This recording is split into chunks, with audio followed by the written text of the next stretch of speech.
Hey guys, how's it going? And in today's video we're going to talk about my A-level subjects. What subjects I did and why I chose them, but also why I took 4 subjects. A lot of students, particularly those applying to Oxford and Cambridge, are wondering, is it better to take 3 subjects at A-level or is it better to take 4 subjects at A-level? So in today's video I'm going to give you my reasons for what I did. For those of you who don't yet know me, I'm Sen, I'm a 4th year medical student at Cambridge and I'm currently finishing off my intercalation. And I look forward to beginning in the hospitals this coming autumn. Please do subscribe, it really helps me out.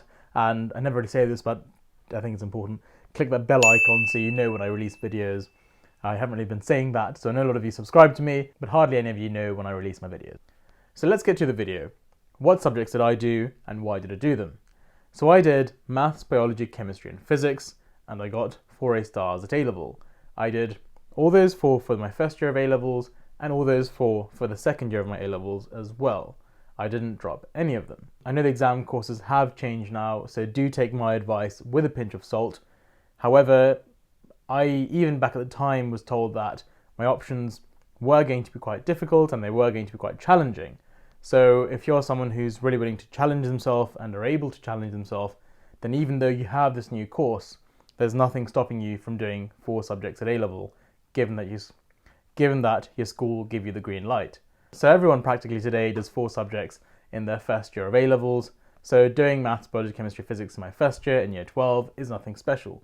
Let's talk about why I took all 4 of them for my second year to do the full A-level. Now, I think it's common knowledge that the second year of A-levels was much harder than the first year of A-levels, mainly because you had far more content, but also your second year of A-levels is combined with the university applications. So not only do you have more work to do in the second year, you've also got to do university application. So why did I do the 4 I did? Firstly, I took biology, chemistry and maths simply because they were the core subjects I needed for medicine. I know biology isn't always asked for by medical schools, but for me, doing biology meant that I felt more comfortable applying to medicine, because in biology there is some aspects of human biology which will be of course repeated again in the first year of medicine. Now physics, my 4th subject, well, I just really enjoyed physics. Now I know that lots of people aren't too keen about physics, but we'll come to that later. I really enjoyed physics, not so much at GCSE, but definitely in the first year of my A-levels, and so I chose to do it. Secondly, all those 4 subjects all were good subjects to take, and that's another reason why I took them all. From my perspective, none of those 4 were what I call soft subjects. They were all hard subjects, so doing them was hopefully going to give me some fundamental understanding of science concepts. For me, doing soft subjects would have been a waste of time, and when I say soft subjects, I would think things like music, art, even arguably philosophy. Now, I'm not saying soft subjects are bad at all. They're very important for making a well-rounded person. But for someone applying to medicine, doing something like philosophy or history isn't the most relevant of things. If you want to study theology or history or even a language at university, doing those subjects is fantastic. But from a medicine application perspective, it wasn't the most useful doing a soft subject. So the choice of 4 subjects I was taking to my second year, they were all hard sciences. The third reason for why I took those specific subjects was because I had a track record of doing well in them. Now these tips I'm giving you might be useful for those choosing what subjects to do at A-level. It's really important that you have a track record of doing well in them, particularly at GCSE and maybe even before that. So at GCSEs I got good marks in my sciences, so a good track record was something which convinced me that I could take on all of these subjects at A-level. Not only did I do well at GCSE, I also did very well at AS level, the first year of my A-levels, so that was another good marker that I could do possibly very well in those subjects in my second year of A-levels as well. The 4th key reason for choosing all 4 of these subjects was because I went to my school's website and I looked at how many students took each of those subjects, but also what proportion of the total number of students got good grades. Good grades being defined as A's and A stars. That's at A-level, I mean. It's very important that you understand which subjects your school generally performs well in, because I remember there's a key example back at GCSE where loads of students decided to take drama for their GCSE exams. However, if you looked carefully at the grades breakdown for GCSEs for my school, in recent years, not many students had achieved A-star grades in drama. So what that says is that, although the quality of teaching might be fantastic for drama, the way the exams are marked, for example the coursework, the teachers might be a bit too lenient, and so everyone gets their grades downgraded. And this was apparent because nearly everybody in my year who took drama got Bs. Like a handful of people got As, and I'm pretty sure one, if not maybe none of them, got an A star that year in GCSE drama. So that's like a case study. The subjects I took, maths, biology, chemistry and physics, a decent chunk of them every year would get those good grades, suggesting not only was the teaching quite good, it also gave me some good understanding that if I worked hard, I could also be in that proportion of students who would get those top grades. And I know at the end of the day, people do say at A-level, choose the subjects you love, the ones you're really interested in. But you've got to think your A-level choice of subjects will affect which courses you can apply to at university. And you want to choose valuable subjects for the courses you're interested in. So there's no point just doing subjects you're interested in if those subjects aren't going to help you get into a very good university course that you want to do. So that's a key thing. Just because you're interested in something doesn't mean it's the most useful later on. So it's very important you take a rational choice to your A-level choices. A really good question that I've been asked is, what other subjects would I have taken at A-level? And at the end of GCSE, I had considered French or DT to do in my first year of A-levels and then take on math, biology, chemistry to A2.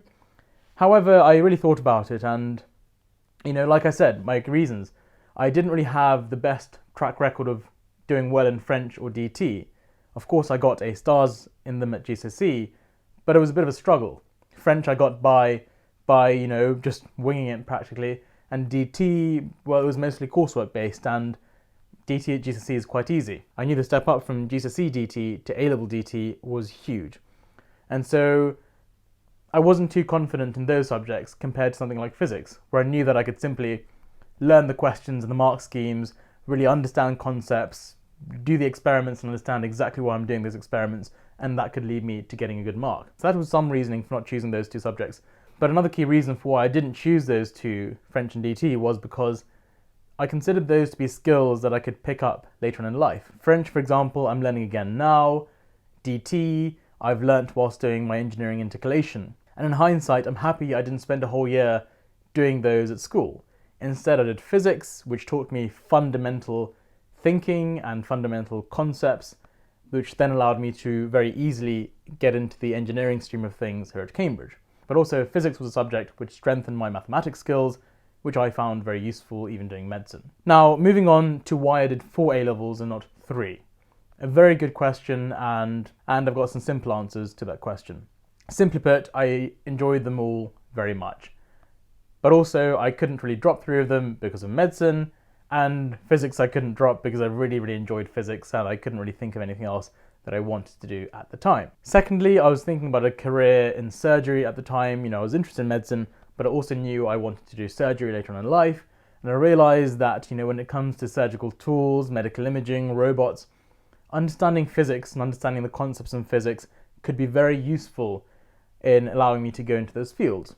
Of course, doing physics, you don't learn anything and everything about medical technology, but it sets you up to think in a certain way which can allow you to access those fields very easily later on. Thirdly, I wanted to be competitive. So at my school, the only way you could do 4 A-levels other than what I did was by doing further math at AS and A2. So you did 4 subjects at A2, but one of them had to be further math, then you had math, then 2 others. But I enjoyed maths, but I really wasn't that into maths to have done further maths. I liked the application nature of physics. Physics is like math, but applied math. I wanted to be competitive by having 4, but I didn't want to do further math. So I managed to wing it and do the physics up to A2. Not only that, on the point of being competitive, I knew quite a lot of students at other schools, particularly private schools and boarding schools. Now mine was a grammar, who simply were offered to do 4 A-levels naturally. And so regardless of which school you go to, you simply apply to the same university at the end of the day. And I know universities say they look at your application in, the context of your school, blah, blah, blah. However, for me, I personally felt like if I was competing against students who were offering predictions of 4 A stars, even a clean prediction of 3 A stars may not have looked good.